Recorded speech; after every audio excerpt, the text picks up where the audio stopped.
Hi everyone, welcome back to my channel. Thank you so much for joining me for today's video. So this arrived in the mail today and I'm super excited to unbox it. As you can see, I've already opened it. I opened it this morning when it arrived, but I've been working today, so I couldn't film this until now, and I really didn't want to see it until I was able to film it because I wanted to film my first impressions, really. So I'm really excited. Let's just unbox this and take a look at what it says. So this is the Oak, Ash and Thorn Tarot deck by 3 Trees, and Stephanie Burrows is the creator. We've got this beautiful little Knight of Cups as a mini card here, so I might put that on the altar space. And this beautiful little envelope here. I just love the aesthetic of all of this. These little foxes, they are so cute. I don't want to ruin this washi tape. Oh no. Okay, here we go. Let's undo this. Okay, Certificate of Authenticity, Oak, Ash and Thorn, created by Stephanie Burrows, illustrated by OEHLERS. I'm sorry if I really did butcher that, didn't I? I'm so sorry. Hi there, I've possibly travelled thousands of miles or a mere mile or two, but now that I'm here I must say that it's lovely to finally meet you. I was created with love, so I'd like to think that I provide gentle readings, guiding you through any ups and downs you might experience. Please think of me as your new friends. There's no right or wrong way to use me. In fact, my creator said that's the great thing about a little deck such as myself. I'm best used intuitively, so I hope you find yourself getting lost in my imagery, interpreting each of my cards in a way that works for you. Want to get to know me a little better? Why not pull a card, or 2 or 3? Feel a bit lost? Don't worry, I come with the reference cards to help guide you. I can also be used in conjunction with other tarot books. So grab yourself a nice cup of tea and snuggle up. I can't wait to begin our new adventure together. Faithfully, your new deck. I love this. That's so sweet, the way the letter's been written from the deck. It's just very adorable, and the handwriting and everything. I recently received an email from Stephanie and it had the digital guidebook included, and all you have to do is log on to the website with the special password that she sends out to those who've purchased the deck, and you just put the password in and then you can download a copy of that digital guidebook, so you can use that as well, which is fantastic. And let's just get to the actual deck. Oh, this is so exciting. This tissue paper is just so stunning. Wow. I'm definitely keeping that tissue paper. It's stunning. Okay, let's open up the packet.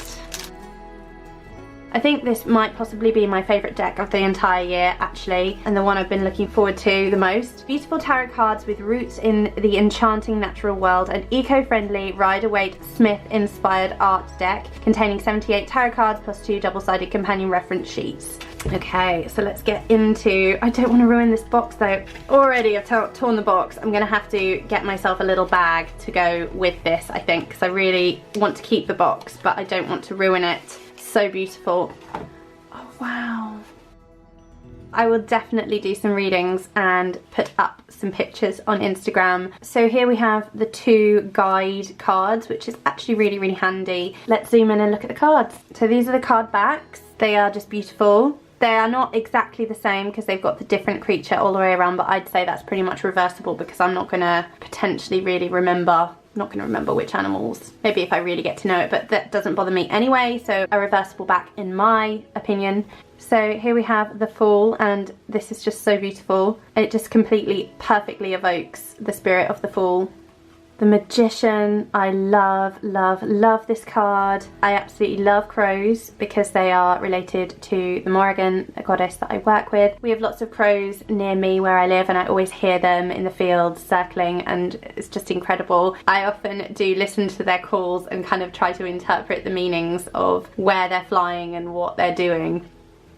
The High Priestess, the Empress, and there's some of that traditional symbolism throughout as well. The Emperor, this is perfect. Oh my goodness, I think this might be my favourite deck in the entire world. The Hierophant, the Lovers. I really can see a lot of gentle readings coming from this, absolutely. Ah, the Chariot, this is enchanting. Strength, beautiful. Just beautiful. I just love the lights in this Hermit card, and the Hedgehog, stunning. I really love this Wheel of Fortune. I really enjoy when Wheel of Fortune cards use spider webs.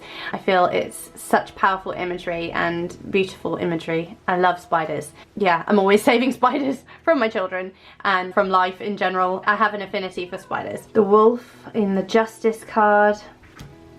There's something about this deck that just feels so like an old friend. This is the Hanged Man. There is something about this deck that just feels so nostalgic and familiar to me. It's just like old friends that you've known in a previous lifetime or earlier in life. I don't know, like imaginary friends. Death. Oh, beautiful Temperance card. The Devil. This is interesting. You've got this like knotweed or bindweed, is that what it's called, around the two characters that were featured in the Lovers card. So this really works for me. The Rider-Waite-Smith symbolism is there, absolutely. I really like it when decks also use trees as the tower. I think that really works well as well. The Star. That's beautiful. Is that a salmon? It's stunning and I just can't get enough of this deck. Oh my goodness. And the Moon card really speaks of going inwards, doesn't it? And delving deep into the subconscious. The Sun, perfect symbolism.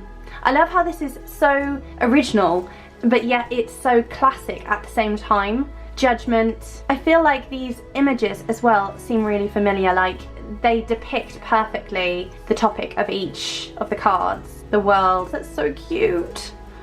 Ace of Cups. Two of Cups. Three of Cups. Got the other one underneath there. Four of Cups. Oh, that's so funny, his little face. It's so cute. I can't just... I know why this reminds me of something. It's Brambley Hedge. I used to read Brambley Hedge by Jill Barklam with my mum and dad when I was little, and I still read it to my kids, and this is what it is. This is what it reminds me of. Wow, I just realised it when I looked at that little squirrel's face. Six of Cups. Seven of Cups, Eight of Cups, just perfect Rider-Waite imagery, but depicted with the most beautiful woodland creatures you could possibly imagine, basically. Oh, this deck is making me so happy. I'm gonna have to use this straight away. Page of Cups with the little fish in his acorn cup. And the Knight of Cups, that's the one we've got the little version of. Queen of Cups, lovely. And King of Cups, so cute. Ace of Pentacles, so I'm guessing these are the hares. Oh, little hare family. Two of Pentacles, Three of Pentacles, Four of Pentacles, oh, evoking the exact energy.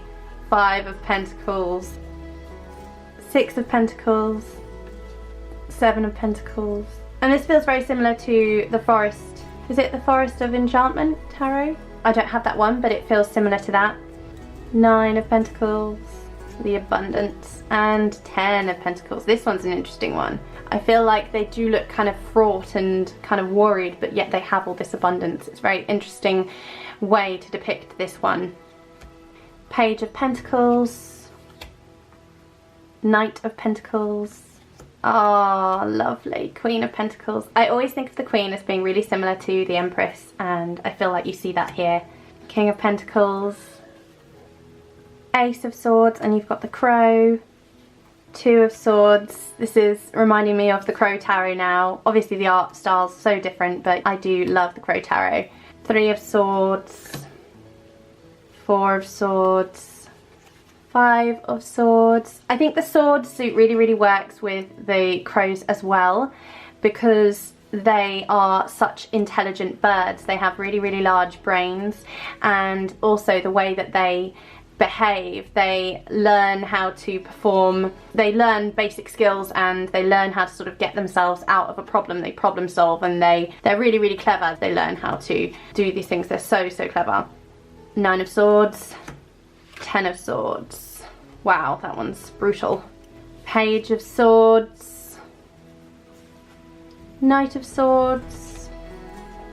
Oh, Queen of Swords. I love this. This might possibly be my very favourite card from this deck, but then again, I do adore the Queen of Swords, so maybe that's why. But look at that, and the butterflies around her, just perfect depiction. And the King of Swords, and the Ace of Wands. How beautiful. The wands are very earthy because they are basically branches, but you still get the essence of the wand coming through in some of the warmer tones in the imagery, I think. And you've got the foxes, which of course were the subject for the Lovers and the Devil card, and that definitely would indicate passion and fire, possession, and, you know, anything that's to do with the devil as well, so temptation and things like that. So I think that having the foxes really works here. 6 of Wands, 7 of Wands. Oh, I like this 8 of Wands card. That's a nice way to depict the 8 of Wands. That feels very, very positive, doesn't it? That's almost like the Sun card. The 9 of Wands, yeah, I really, really resonate with that card right now. Oh my goodness. I think most people can probably relate to this card this year.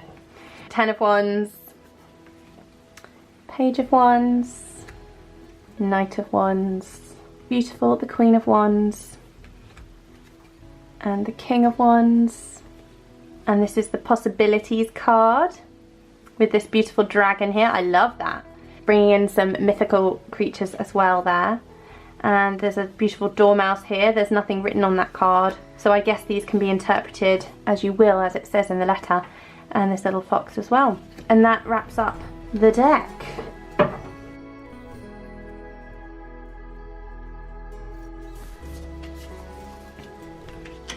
So the card that fell right out for me as soon as I finished shuffling was the 2 of Swords, and this feels really, really interesting for me at the moment because I am very much feeling like I've got a lot of anxiety and my brain is kind of in overdrive because so much is happening at the moment. I feel like everything is happening really, really fast, and especially today there's so much going on, it's so busy. And the 8 of Wands actually came up for me today in my daily draw. But it feels very much like I'm at a point where I have to make decisions about the way that I'm moving through the world, and I keep being reminded that I am the only one who can actually change my feelings and my emotions in a particular moment. And so for me this resonates very much in that way, and with the moon as well in the background it feels very sort of reflective, and in that sort of way of going into the subconscious as in the moon card, it feels like these two swords are very much like teetering. They're balanced together in a really kind of precarious way. You know, if they slip and fall, that could really damage this crow's wing right here. And it feels like a really delicate situation and not an easy situation to get yourself out of.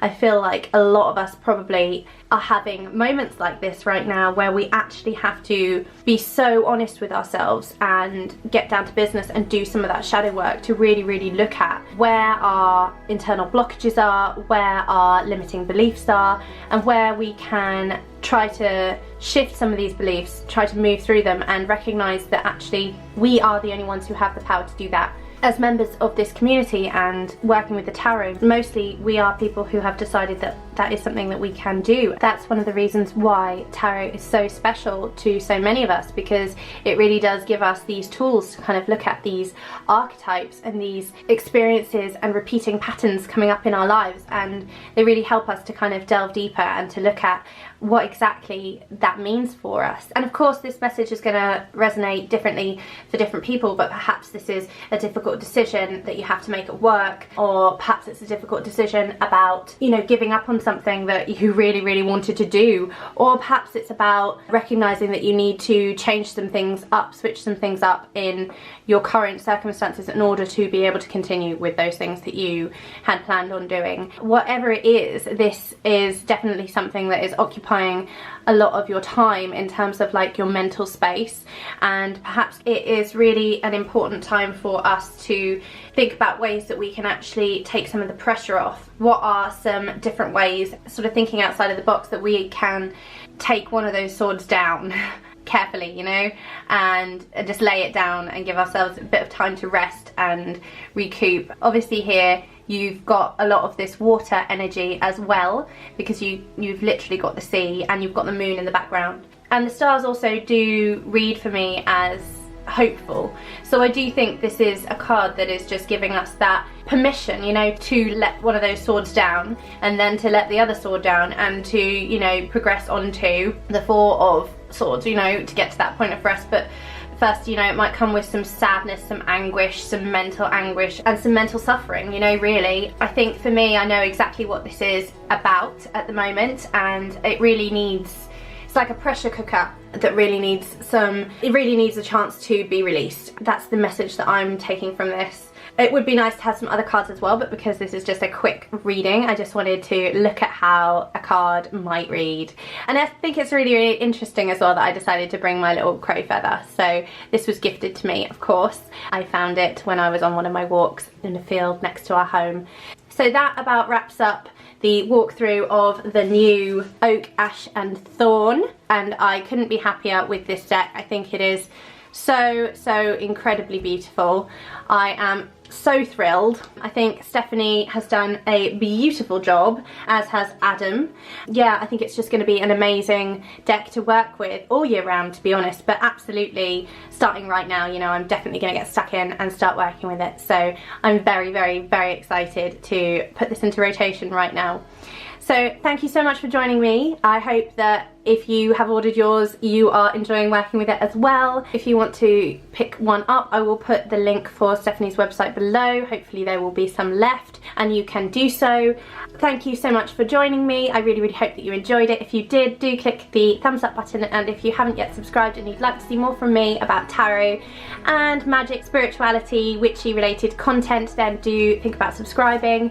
I'd really, really love to see you here again. Do leave me a comment below if you have anything additional to add or ask, if you have any questions, and thank you again so much. I hope that you are staying well and safe, and I look forward to seeing you in another video really soon. Take care. Bye.